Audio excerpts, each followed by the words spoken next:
Elhamdülillahi Rabbil alemin. Errahmanirrahim. Maliki yevmiddin. Rabbi şrah li sadri ve yessir li emri ve hlul uqdeten min lisani yefqahu qavli. Allahümme allimna ma yenfa'na ve enfa'na ma allamtana ve zidna ilma amma ba'd. Əziz və dəyərli qardaş abazlarım, hörmətli dinləyicilər. Peyğəmbər sallallahu əleyhi və səlləmin hədislərin izahı silsiləsinə davam edirik. Və bu günləri Buluğul Maram kitabında toxunacağımız hədisin mətni belədir ki, وعن عمرو بن خارج رضي الله عنه قال خطبنا النبي صلى الله عليه وسلم بمنى وهو على راحلته ولعابها يسيل على كتفي أخرجه أحمد والترمذي وصححه. Deməli, Amr bin Xaricədən radiyallahu anh, Allah ondan razı olsun, rəvayət olunur ki, o belə demişdir. Peyğəmbər sallallahu aleyhi ve sellem Minada öz mininin üzərində bizə xütbə oxudu. Həmin vaxt mininin tüpürcəyi mənim çiyinlərimə axırdı. Əhməd və Tirmizi hədisi rəvayət edib, Tirmizi onun səhih olduğunu qeyd edib. Hədisin şərhində Şeyx İbn Hüseymin rahimehullah Fəthül Cəlal və İkram kitabında buyurur ki, müəllifin deməsi və yaxud da ravinin deməsi ki, Peyğəmbər sallallahu aleyhi ve sellem bizə xütbə oxudu.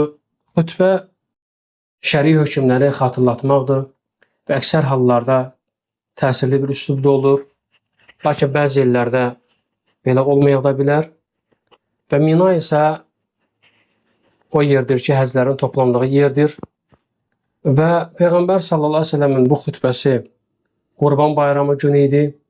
Peyğəmbər sallallahu aleyhi ve sellem həm bayram günü, Zilhiccənin 10-cu günü Qurban bayramında, həm də bayramın 2-ci günü Zilhiccənin 12-si insanlara xütbə oxumuşdu. Bayram günü onlara necə daş atacaqlarını, Kəbəni necə təvaf edəcəklərini və Safa ilə Mərvə arasını necə səy edəcəklərini öyrətmək üçün xütbə oxumuşdu. 12-ci gündə isə Minadan tez ayrılmaq istəyənlərə, təəccül etmək istəyənlərə nə etməli olduqlarını öyrətmişdi. Çünki 12-ci gündə tələsənlər üçün həcc artıq başa çatır. Peyğəmbər sallallahu aleyhi ve sellem adəti belə idi ki, İnsanlara ya mütəmadi, ratibə, müəyyən vaxtlar təkrarlanan xütbələr, ya da ərida, qəfil, müəyyən bir hadisəyə bağlı olan xütbələr oxuyurdu. Mütəmadi, ratibə xütbələr cümə günü, Qurban və Ramazan bayramlarında və istisqa, yağış namazı xütbələri kimi olan xütbələrdir. Və həmçinin də günəş, ay tutulması zamanı verilən xütbədir. Bəzən isə xütbələr qeyd edildi ki, arida, qəfil, müəyyən bir səbəbə bağlı olan xütbələrdir. Yəni, danışmağa tələb edən bir hadisə baş verdikdə Peyğəmbər sallallahu aleyhi ve sellem çıxış edər və insanlara xitab edərdi. Necə ki, Bərira hadisəsində belə olmuşdu. Bərira o kəsdi ki, Ayşə anamız, möminlərin anası, Allah ondan razı olsun, Bəriranı satın almışdı. Lakin Bəriranın keçmiş sahibləri vələ haqqının, yəni azad edildikdən sonra yaranan o haqların özlərində qalmasına şərt qoymuşdular. Peyğəmbər sallallahu aleyhi ve sellem anamız Ayşəyə buyurdu ki, onu satın al və vələnin yaranan onun hüququ bağlılığı onlara məxsus olmasını şərt kəs. Ki, yəni, hüququ bağlılıq kimi azad edibsə, ona aiddir. Onların dedikləriniz əhəmiyyət verməm. Av kəmə qal, Nəbi sallallahu aleyhi ve sellem. Sonra isə insanlara Peyğəmbər sallallahu aleyhi ve sellem xütbə oxuyaraq dedi ki, bəzi insanlara nə olub ki, Allahın kitabında olmayan şərtləri irəli sürürlər. Allahın kitabında olmayan hər bir şərt batildir. Hətta 100 şərt olsa belə. Allahın hökmü daha haqdır. Allahın şərti daha möhkəmdir. Həqiqətən də vələ haqqı yaranan o haqlar yalnız azad edənə məxsusdur. Və Peyğəmbər sallallahu aleyhi ve sellem bu xütbəsi elməhli buyurur ki, arıda idi, qəfil, yəni müəyyən bir səbəbə bağlı olan dərhal verilən xütbələrdən biri idi. Və həcc zamanı da həm Ərafada, həm Minada xütbələr Peyğəmbər sallallahu aleyhi ve sellem oxumuşdu. Yaxşı, bəs bu xütbə ratibə xütbələr idi, yoxsa arıda xütbələr idi? Mütəmadi idi, yoxsa ki, qəfil xütbələrdən idi? Burada hər iki ehtimal da var, elməhli belə buyurur. Lakin bir şey bilmək lazımdır ki, Ərafadakı xütbə, Peyğəmbər sallallahu aleyhi ve sellem xütbəsi cümə xütbəsi deyil idi. Hətta cümə gününə təsadüf eləsə də belə cümə xutbəsi deyil idi. Çünki Rasulullah sallallahu əleyhi və səlləm Ərafada azandan əvvəl xutbə oxumuşdu. Əgər bu cümə xutbəsi olsaydı azandan sonra oxunardı xutbə. Həmçinin Peyğəmbər sallallahu əleyhi və səlləm cəmi bir xutbə oxumuşdu. Əgər cümə xutbəsi olsaydı 2 xutbə olardı. Üstəlik Cəbirin Allah ondan razı olsun hədisində deyilir ki, sonra iqamə gətirdi və zöhrü qıldı. Sonra yenidən iqamə gətirdi və əsr qıldı. Beləcə Allah Resulü sallallahu əleyhi və səlləm qılınan namazın cümə deyil, zöhr olduğunu açıq-aydın ifadə etmişdi. Həmçinin əgər cümə namazı olsaydı, əsr namazı onunla birləşdirilməzdi. Çünki əsr cüməyə cəm edilmir. Bir sözlə Peyğəmbərin sallallahu əleyhi və səlləm Ərafa günü oxuduğu xutbənin cümə xutbəsi olmadığını göstərən bir çox dəlillər var. Və həmçinin müəllifin Minada qeyd etməsi, hansı ki, ravi qeyd edir ki, Amr bin Xaricə Minada bizə xutbə verdi. Minada qeyd edildi ki, hacıların toplaşdığı məkanın adıdır. Onun sərhədləri Cəmaratul Aqaba, böyük daşlanma yeri ilə Vadil Muhassir arasındakı ərazidir. Və həmçinin də ravi Amr bin Xaricə Allah ondan razı olsun deyir ki, mininin üzərində olduğu halda xutbə verdi. Yəni o xutbəni mininin üzərində olduğu vəziyyətdə oxudu. Və onun miniyi Peyğəmbər sallallahu əleyhi və səlləmin miniyi dəvəsi idi. Həcc etdiyi həmin dəvə Qasva ləqəbi ilə tanınırdı. Hüdeybiyyə ümrəsində mindiyi dəvə isə Əl-Adbə adlanırdı. Və Peyğəmbər sallallahu əleyhi və səlləm adətindən idi ki, yolundan idi ki, sahib olduğu heyvanlara, həmçinin silahlarına, qılıncına, oxuna və bu kimi bənzəri əşyalarına xüsusi adlar qoyulurdu. Filan dəvə, filan qılınc, filan ox və s. Və burada da fayda var. Odur ki, fayda.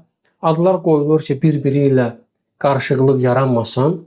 Məsələn, bir kəs öz çobanına desə ki, mənə, misal üçün, filan qoyunu gətir və bir neçə qoyunlar var. Və o da çoban soruşacaq ki, hansı qoyun? Amma misal üçün, sahibi desə ki, mənə qırmızı rəngli, üzərinə qırmızı rəng boyanmış qoyunu gətir.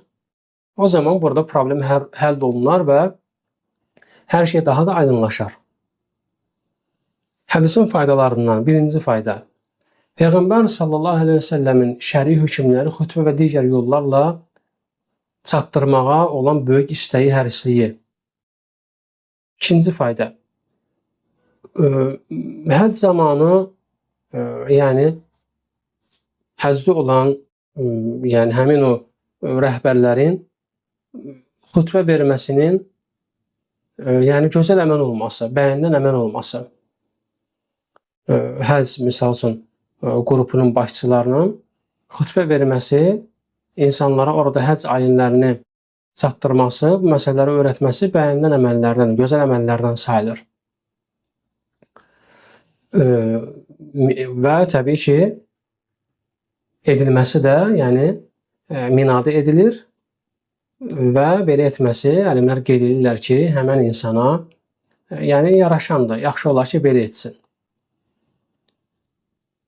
Və üçüncü fayda isə, burada Peyğəmbər sallallahu əleyhi və səlləm xutbəni dəvəsinin üzərində verdi. Ona görə də xatibin yüksək bir yerdə olması ona yaraşandır.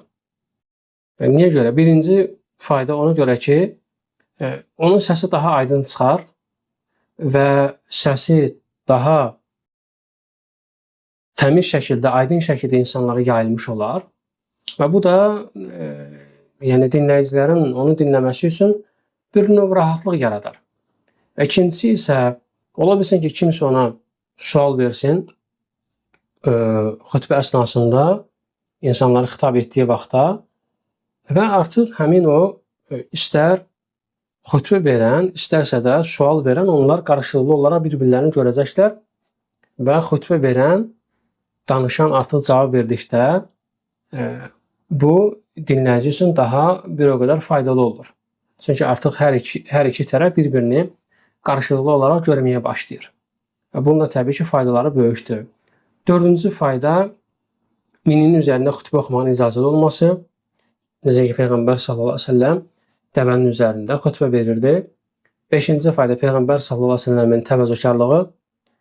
Belə ki, Allah Resulü sallallahu əleyhi və səlləm xutbə oxumaq üçün yüksək bir yer və ya buna bənzər bir şey tələb eləmədi. Sadəcə minin üzərinə xutbə oxudu. 6-cı fayda, əsas qeyd etmək istədiyimiz məsələ dəvənin tüpürcəyinin pak olması, təmiz olması. Lakin bir kəs deyə bilər ki, Peyğəmbərin sallallahu əleyhi və səlləm dəvəsinin tüpürcəyinin sahabənin çiyninə axdığını bildiyini kim deyib? Və bunu iki yöndən cavab verilir. 1. Peyğəmbər sallallahu əleyhi və səlləm bu vəziyyətdə dəvəsinin tüpürcəyinin axdığını görürdü. İkinci cavab.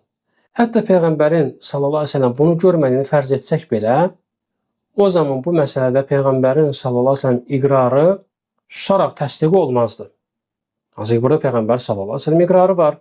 Təsdiqi var ki, yəni dəvənin ağız suyu pakdır. Və biz qeyd etmişdik ki və qeyd edirik ki, dəlil ya Rasulullahın sallallahu əleyhi və səlləm sözü, ya fiili, ya da iqrarından olur. Və həmçinin bizim əlimizdə başqa bir dəlil də var ki, və o da Allah Azza və Cəllənin iqrarıdır, təsdiqidir. Çünki Allahın da iqrarı hüccətli dəlildir. Və ona görə də sahabələr bir işin icazəli olmasına Allahın onu iqrar etməsi, təsdiqləməsi ilə dəlil gətirirlər. Necə ki, Cəbir, Allah ondan razı olsun, deyir ki, Quran nazil olduğu vaxtlarda biz azl edirdik. Azl, yəni hamiləliyin qarşısını almaq üçün geri çəkilmədir. Yəni spermanı kənara xaric etmək. Həmçinin münafiqlərin gizlətdiyi əməllər Allah tərəfindən iqrar edilməyib, əksinə bəyan edilmişdir. Bu onu göstərir ki, əgər bir məsələ Rasulullahdan sallallahu əleyhi və səlləm və sahabelərdən gizli qalsa belə, onu Allahın dinində qalması mümkün deyil. Çünki Allah Teala onu mütləq bəyan edər. Necə ki, Allah Azza və Cəllə buyurur: "Yəstəxfuna minən-nas və la yəstəxfuna minəllah." Onlar insanlardan gizlətsələr, Allahdan gizlədə bilməzlər. "Və huve ma'ahum iz yubayyituna ma la yarda minəl qawl." Onlar onun razı qalmadığı sözləri gecələr planlaşdırarkən Allah onların yanında idi. "Və kanallahu ma ya'maluna muhita." Allah onların etdiklərini əhatə edir. Deməli, Peyğəmbərin sallallahu əleyhi və səlləm dövründə baş verən hər bir hadisə bizim o hadisəni Peyğəmbərin sallallahu əleyhi və səlləmin bilib bilmədiyimizi öyrənməyimizdən asılı olmayaraq mütləq bir dəlilli hüccətdir. Və bununla biz bir çox faydalar əldə edirik və bir çox yanlış fikirləri rədd etmiş oluruq. O cümlədən Muazın hadisəsini, Allah ondan razı olsun, misal gətirmək olar. Belə ki, o Peyğəmbər ilə birlikdə İşa namazını qılır, sonra isə öz kəndinə gedib həmin namazı öz qövmünə qıldırırdı. Bu, fərz namazı qılanın nafilə namazı qılana tabi olmasının, icazəli olmasının bir dəlildir. İmam tutmasının icazəli olmasının bir dəlildir. Bəzi insanlar buna etiraz edərək deyiblər ki, Peyğəmbər sallallahu əleyhi və səlləmin bundan xəbəri yox idi, bunu bilmirdi. Cavab olaraq biz onlara deyirik ki, əgər Rasulullah sallallahu əleyhi və səlləm bilmirdisə, Allah bilirdi. Əgər bu iş yanlış olsaydı, Allah onu mütləq bəyan eləyərdi. Və bu məsələ haqqında qeyd etmək istədiklərimiz və həmçinin hədisin bu babla, bu fəsillə əlaqəsi isə budur ki, dəvənin tüpürcəyi pakdır, təmizdir. Əgər biri desə ki, Amr bin Xaric, Allah ondan razı olsun, yəni hədisdə deyir ki, sahabə, onun tüpürcəyi çiynimə axırdı. Deyə bilərlər ki, bir insan deyə bilər ki, bəlkə o sonradan onu yuyub. Biz isə deyirik ki, cavab olaraq, həqiqətən sahabə bu hədisi məhz dəvənin tüpürcəyinin pak olduğunu bəyan eləmək üçün rəvayət edib. Əgər o nəcis olsaydı, sahabə mən onu yudum deyərdi. Və bu ümmətə qaranlıq qalmasın deyə belə olmalıydı. Çünki əgər onun yuyulması vacib olsaydı və o da bunu yuduğunu deməsəydi, hədisin bu şəkildə rivayət edilməsi elmi gizlətmək sayılırdı. Və sahabələr bunlardan pakdır, təmizdir. Və ona görə də sahabənin bu hədisi rivayət eləməsi onu göstərir ki, dəvənin ağız suyu təmizdir, pakdır. Və biz bu hədisdən belə bir qayda götürürük. inək və qoyun kimi heyvanlar dəvə kimidir. Çünki əti yeyilməsi halal olan hər bir canlının ifrazatları, hətta sidiyi və peyni belə pakdır, təmizdir. Bəs yaxşı, Peyğəmbərin sallallahu əleyhi və səlləm qəbirdə əzab çəkən 2 nəfər haqqında dediyi, onlardan biri sidikdən minəl bəvul qorunmurdu. Sözünə cavab nədir? Yəni, sual verilə bilər ki, buradakı əlifləm ümumilik bildirir, yəni bütün sidik növlərinə aiddir. Necə ki, Allah buyurur ki, innəl insənə, həqiqətən də insan ləfi xusur, ziyan içərisindədir. Cavab olaraq deyirik ki, bəzi alimlər hədisin minəl bəvul, sidikdən, yəni elə zahiri mənasını götürərək deyiblər ki, heyvanların sidiyi, hətta əti yeyilənlər olsa belə nəcisdir. Lakin bu rəy düzgün deyil. Çünki həmin hədisin sidikdən təmizlənmirdi. Özünün Buxarda gələn digər rəvayətində belə buyurulur. Onlardan biri öz sidiyindən min bəvlihi təmizlənmirdi. Buna əsasən əl-bəvl sidik kəlməsindəki əlifləm artiklı ümumilik istiqraq üçün deyil, yəni istiqraq bu əhd əlifləmidir. Yəni məlum olan bir şeyə, yəni işarə edən bir əlifləmdir. Məlum olan bir şey işarə üçün işlədilən bir əlifləmdir. Yəni söhbət burada hədisdə minəl bəvl min bəvlihi insan öz sidiyindən gedir. Ki qəbirdə əzab görən şəxs o şəxs idi ki, öz sidiyindən təmizlənmirdi. Və beləcə ziddiyyət kimi görünən məsələ həll olunmuş olur. Və bu əti yeyilən heyvanın sidiyinin pak olmasına dəlalət edir bu hədis həmçinin. Və Peyğəmbər sallallahu əleyhi və səlləm qoyun yataqlarında namaz qılmağa icazə vermişdi. Halbuki oralar sidikdən və peyindən xali deyil, boş deyil. Və dəvə yataqlarında namaz qılmanın qadağan edilməsindən gəlincə isə bu nəzasət olmasına görə deyil.